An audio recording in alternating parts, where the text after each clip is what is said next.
안녕하세요. 나이스 신용평가의 권준성 선임연구원입니다. 이번 영상에서는 DL그룹 분석 보고서에 대한 요약 설명을 드리겠습니다. DL그룹은 2011년 말 기준 총자산 24조 8천억 원, 매출액 12조 3천억 원 규모의 그룹으로 2022년 4월 공정거래위원회가 지정한 상호출자 채무보증 제한 기업 집단 중 18위에 위치하고 있습니다. 그룹의 출자 구조를 살펴보겠습니다. 이해욱 회장 및 특수관계자가 지배구조상 최상위에 위치하는 대림의 지분을 약 62%가량 보유하고 있고, 대림이 순수 지주회사인 DL의 지분을 약 42% 보유하고 있습니다. 그리고 DL이 그룹 내 주요 계열사에 대한 지분을 직간접적으로 보유하고 있는 구조로 이루어져 있습니다. DL그룹은 2021년 초를 기점으로 지배구조 개편이 있었습니다. 2021년 1월 1일을 분할 기일로 기존 대림산업의 건설사업을 영위하는 DLENC와 유아사업을 영위하는 DL케미칼이 대림산업으로부터 분할 신설되었습니다. 이 과정에서 대림산업의 사명이 DL로 변경되었으며, 대림이 2021년 5월 보유 중이던 DLENC 주식을 DL에 현물 출자함으로써 대림이 DL의 지분을 추가 취득하고 DLENC의 최대주주가 대림에서 DL로 변경되면서 현 체제로 확립되었습니다. 지주회사 역할을 하는 대림과 DL을 제외하면 그룹 내 주요 계열사는 건설사업을 영위하는 DLENC와 DL건설, 석유화학 사업을 영위하는 DL케미칼, 다수의 발전회사 지분을 보유하고 있는 DL에너지로 볼 수 있습니다.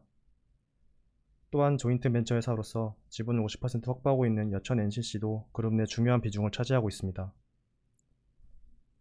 그 외 글래드 호텔 앤 리조트를 통한 호텔 사업, DL 모터스를 통한 자동차 부품 제조업을 영위하고 있지만 그룹 내 해당 사업들이 차지하는 비중은 크지 않은 수준입니다.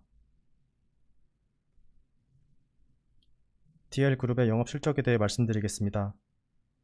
건설 및 유아 부분이 그룹 내 주력 사업으로 두 부분이 전체 영업 실적에서 차지하는 비중은 매우 높은 수준입니다.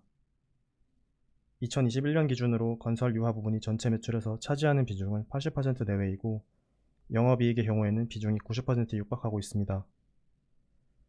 건설 부분을 먼저 설명드리면 2016년에서 2018년 주택 및 해외공사 수주 물량 감소 등의 영향으로 2018년 이후 매출 규모는 전반적으로 감소하는 추세입니다.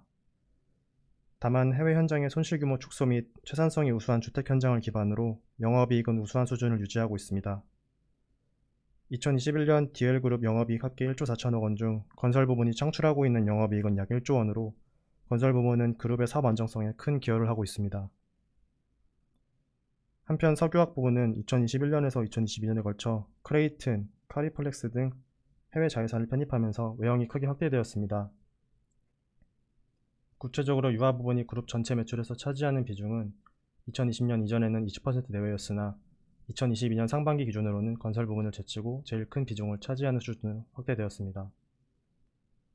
영업 수익성의 경우 2021년 기준 유아 부분의 EBIT 마진율이 약 6.5%를 기록하면서 양호한 수준을 지속하고 있습니다.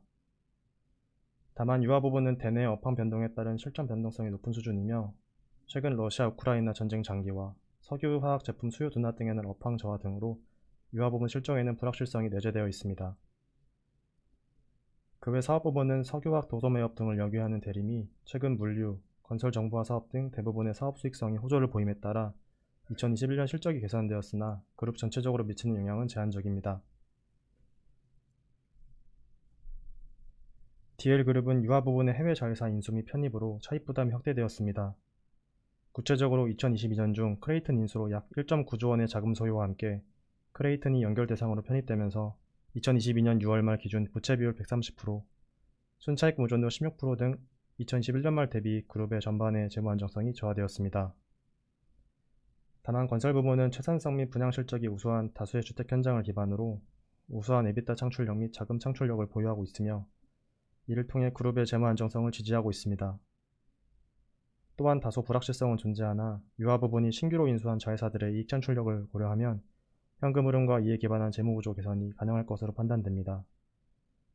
한편 그룹은 2022년 6월 말 그룹 합산 약 9.4조 원 규모의 풍부한 자본 안축력과 유형자산 등 보유자산을 기반으로 한 재무적 여력을 통해 확대된 재무부담에 대한 대응력을 보유하고 있습니다. DL그룹의 주요 계열사 신용등급 현황을 보면 DL에너지의 경우 장기 신용등급이 2022년 중 A- 포지티브에서 A0 스테이블로 상향 조정되었습니다. 이는 투자대상 발전법인의 양호한 영업실적을 바탕으로 투자 수익의 확대와 점진적인 재무구조 개선이 가능할 전망임에 따른 것입니다. 한편 DL과 DL로부터 분할된 DL케미칼의 연대보증부 회사채 신용등급은 분할 전 대림산업과 동일한 수준으로 유지되고 있으며 대림과 포천파워의 경우에도 등급 변동은 발생하지 않았습니다. 주력 계열사들의 영업실적 및 재무 안정성 등을 감안하면 DL그룹의 신용등은 단기적으로 현 수준에서 유지될 전망입니다. 향후 그룹 내 주력 사업인 건설 부문과 유한 부분을 집중적으로 모니터링하려고 합니다. 건설 부문의 경우 예정 사업장의 분양률 및 입주율이 첫 번째 주요 모니터링 요인입니다. 최근 잇따른 금리 인상으로 부동산 경기 침체 가능성이 높아지고 있으며 이는 수도권의 지방을 중심으로 초기 분양률이 하락하는 것을 통해서도 확인할 수 있습니다.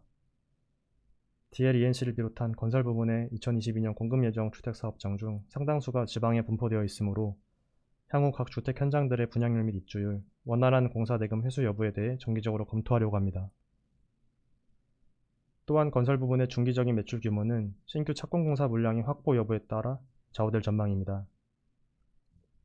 공사 잔액은 2020년 이후 증가하고 있는 추세이나 주택 부문 신규 수주 물량 중 상당수가 착공되지 않은 공사 현장들이고 정비 사업의 경우 착공까지 소요되는 기간이 상대적으로 긴 편임에 따라 향후 원활한 착공 여부에 대해 모니터링할 예정입니다. 유아 부분의 경우 해외 자회사 인수 등으로 확대된 재무 부담과 관련하여 공동 지배기업 및 자회사의 실적 변동과 이에 따른 그룹의 재무 부담 완화 수준이 주요 모니터링 요인입니다. 이상 DL그룹에 대한 발표를 마치겠습니다. 지금까지 경청해 주셔서 감사합니다. 보다 자세한 내용은 나이스 시용평가 홈페이지에 공시되어 있는 DL그룹 분석 보고서를 참고해 주시기 바랍니다.